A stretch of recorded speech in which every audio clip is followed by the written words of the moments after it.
Ok, hola, ¿qué tal chicos? Espero que se encuentren bien. Este es un nuevo capítulo referente a la clase de séptimo grado para la materia de informática y en esta oportunidad venimos con la parte 2 de la ley de Kirchhoff.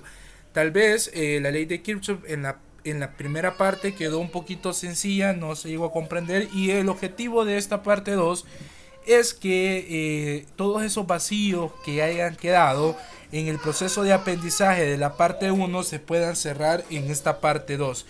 Entonces para ello vamos a arrancar, pues miren, para arrancar es, ¿qué dice? Bueno, comenzamos con una pregunta, ¿qué dice la ley de voltaje de Kirchhoff? Y pues la ley de voltaje de Kirchhoff dice que la suma algebraica de las caídas de voltajes en un circuito cerrado o malla es igual a cero. Y eso lo habíamos comprobado anteriormente. Entonces, ¿qué se refiere a esto? Que la suma del voltaje ya aquí, al igualarlo a esto, tiene que ser 12 igual a 12. Entonces, la suma que aquí, en esta resistencia, va a haber una caída de tensión o una caída de voltaje. Aquí también va a haber una caída de tensión o una caída de voltaje. Y aquí también va a haber una caída de tensión o una caída de voltaje. Esto, si nosotros decimos que lo llevamos a una ecuación ya algebraica, nos tiene que dar igual a 12. La caída de tensión que se aplica acá más la caída de tensión que se aplica acá más la caída de tensión que se aplica acá va a ser igual al voltaje aplicado, a la tensión aplicado. Ya, entonces, así tiene que ser y así va a ser. Ya, entonces eso es importante que lo guarden acá. Estos temas así, probablemente ustedes digan son un poquito avanzados, pero la verdad es que no es que sean avanzados, solamente de ponerse a estudiar y a leer un ratito. Ya, el sentido de la corriente siempre va de positivo a negativo por el circuito, y pues eso ya lo habíamos visto anteriormente. Bueno, eh, conceptos para entender la ley de voltaje de Kirchhoff. Para poder comprender esta ley a la perfección debemos conocer algunos conceptos indispensables como son un circuito cerrado. Este es un circuito cerrado. ¿Por qué llamamos que este es un circuito cerrado? Porque aquí se aplica una tensión y esta tensión corre por el circuito sin ningún impedimento. ¿Qué pasará si yo vengo acá y corto el cable o corto el conductor? Automáticamente este se vuelve un circuito abierto. ¿Por qué abierto? Porque la corriente ya no fluye ya de forma correcta, sino que aquí hasta este punto llegó la corriente y de aquí para acá esto quedó sin electricidad. Entonces a eso se refiere circuito cerrado. Es una serie de un solo o varios componentes unidos entre sí. Miren, varios componentes unidos entre sí que hacen circular la corriente desde el polo positivo al polo negativo. Esto es importante porque la corriente, porque la corriente así viaja desde el polo positivo al polo negativo de una fuente de alimentación. En el caso de la corriente alterna, la que no estamos viendo nosotros, desde la fase al neutro, dice. Entonces, circuito abierto. Ojo, aquí está. Este es un circuito abierto y aquí vemos que abre el circuito y automáticamente la corriente ya no circuló hasta este punto, sino que allí dejó de correr la corriente. Y esto es cuando la corriente por alguna razón ya no puede llegar a su polo negativo. Ya sea por un componente dañado, un interruptor abierto, esto se refiere a un switch, interruptor, ya, o un cable en mal estado, entre otros o etcétera. ¿Ok? Malla de circuitos. Los circuitos cerrados que no tienen otros subcircuitos cerrados dentro de ella. Ojo que esto es un circuito paralelo y anteriormente yo les dejé una tarea de investigar acerca de los circuitos paralelos. Ya, cómo se calcula. Probablemente no adentremos tanto en ellos porque sí hay un poquito más. Me dicen, hay un poquito más de complejidad, pero es que la complejidad es mental, o sea, no es que sea difícil, sino que a veces nosotros decimos que es difícil, pero no es así. Entonces, bueno, en esto la característica es que en cada uno de estos, cada resistencia es que está en paralelo. Esto es en paralelo, ¿verdad? Paralelo a esto, paralelo a esto. Aquí es perpendicular. Aquí, esta unión se hace perpendicular y aquí forma un circuito en serie. De acá a acá, de este punto a este punto es un circuito en serie, pero es paralelo a este punto y a este punto. ¿Por qué? Porque miren, o sea, está de punta a punta. Ya, o sea, esta resistencia está conectando positivo y negativo a la vez con sus patitas. ¿Ya? Esta también, esta no. Esta conecta positivo y a la vez conecta esta resistencia. ¿Ya? Entonces aquí es perpendicular. ¿Ve? Hace un ángulo de 90 grados. Aquí no, aquí es paralelo. Porque nunca, jamás, estas líneas, estas dos, se van a encontrar. Nunca, jamás. ¿Ya? Nunca.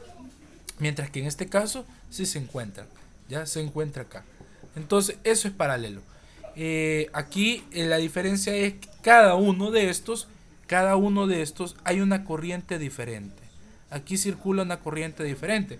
¿Por qué? Porque en los circuitos en paralelo la corriente se divide en el circuito.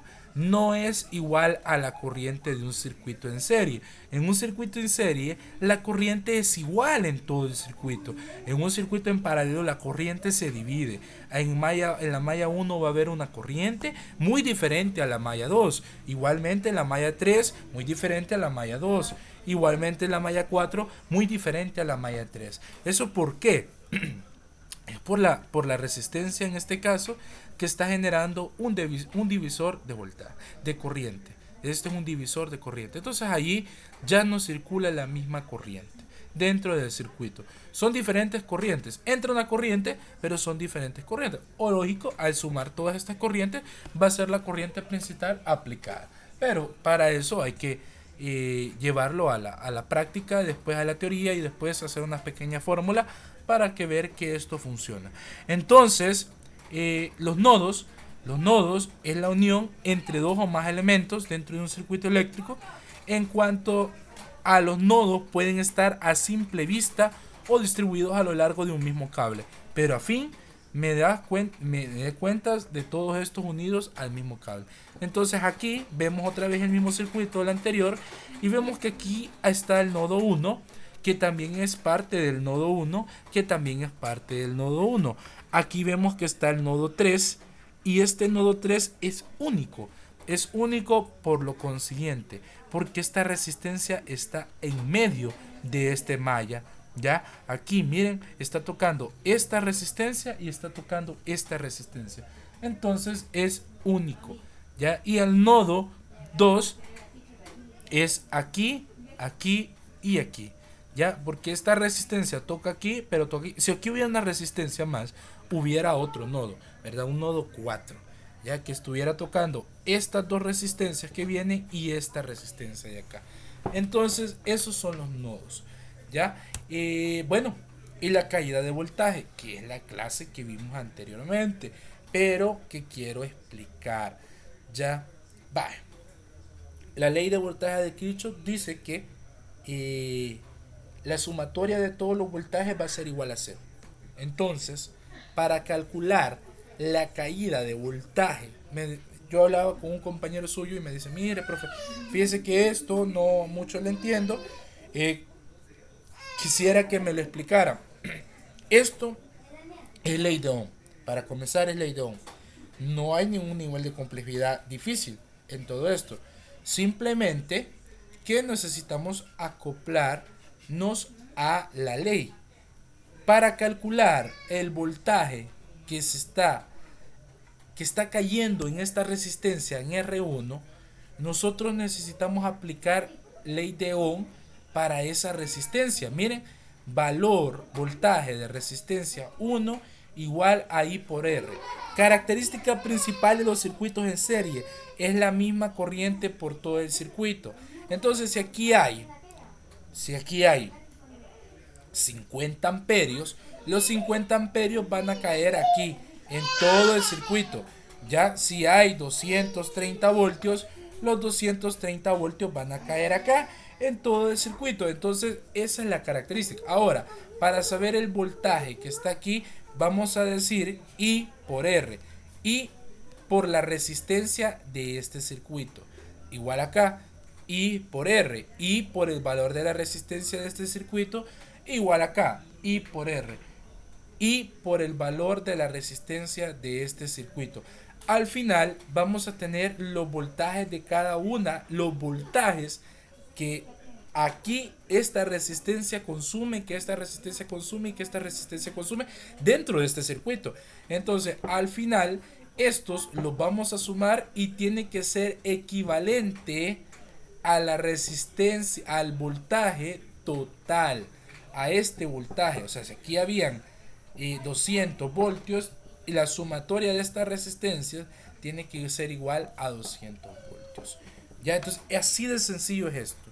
Así de sencillo es esto. Aquí pone la fórmula de la corriente porque ustedes pueden calcular la corriente. O sea, vaya, aquí viene otro término. Digamos que nosotros queremos calcular la corriente. Entonces nosotros tenemos que poner la resistencia total. No la resistencia de cada uno de estos, sino que la resistencia total. Para tener la resistencia total, nosotros sumamos resistencia 1 más resistencia 2 más resistencia 3. La suma de esos valores va a ser igual a la resistencia total. Esa resistencia tiene que ir abajo del voltaje. Ya el voltaje sobre esa resistencia para obtener la corriente total. Ya obteniendo la corriente total, se saca cada uno de los voltajes de las tensiones, lo que había mencionado anteriormente. Y al final esto tiene que ser igual al voltaje aplicado. ¿Ya? Esto es importante que lo sepan, ya, porque esto, independientemente qué es lo que ustedes vayan a tomar adelante, en sus vidas les va a ayudar bastante, porque van a llegar a comprender cómo funciona un circuito en serio, cómo funciona un circuito en paralelo, y les va a ayudar bastante. Entonces, chicos, sin más que hablar, les dejo un ejercicio. Quiero que calculen, que encuentren la corriente, y después de encontrar la corriente del siguiente circuito, vean si el voltaje de las caídas de tensión en cada una de las resistencias es igual al voltaje aplicado. Entonces, chicos, sin más que hablar, espero que estén bien y pues nos vemos en el siguiente capítulo.